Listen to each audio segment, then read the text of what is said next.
If you are from the Bay Area, then I'm pretty sure you remember this case. This is the case of Sierra Lamar, and she went missing on March 16th, 2012.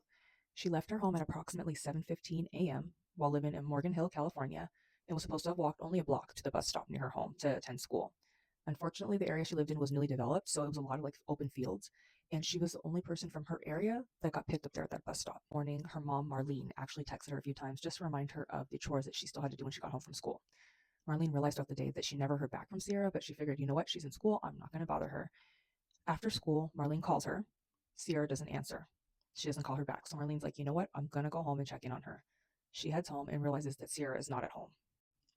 Even though Sierra was not in attendance at school, her parents often wondered why the school never called either of them, letting them know that she was not there at all. After she's officially reported missing by the police, there's a search, there's surveillance video that is captured nearby, and they show her walking, but it shows that she never actually made it to the bus stop. Also, there is an older model red Volkswagen Jetta that happens to pass by around the same time that Sierra should have been getting on the bus.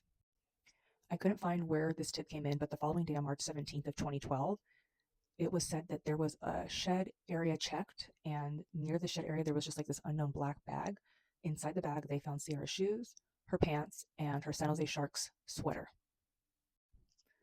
They also found her cell phone nearby the bus stop. However, there was nothing on there that could tell them or point them in any direction of where she would have gone or who would have taken her, unfortunately. Once they received the clothing, they submitted that for DNA testing, and it came back that it belonged to the then 21-year-old Antolin Garcia-Torres.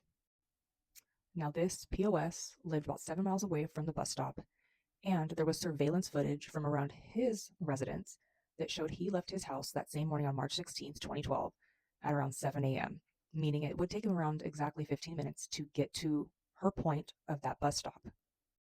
Since they were able to process the clothing and they found his DNA on her clothing, they arrested him. They also flipped his car upside down and tested the entire thing, and they found a strand of her hair wrapped in rope in his trunk, also her fingerprints on the back door handle of his car.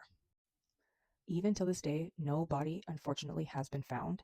However, he was charged with kidnapping and first-degree murder. It wasn't until 2017 until his case finally went to trial, and luckily he was found guilty on all charges. However, up until this day, he has stuck to his non-guilty plea. He has never spoken about where any remnants or remains of Sierra could be found, and he's been pretty hush-hush about the case in general. Up until recently, there has been a major update on this case, so please follow for part 2 for the most recent update.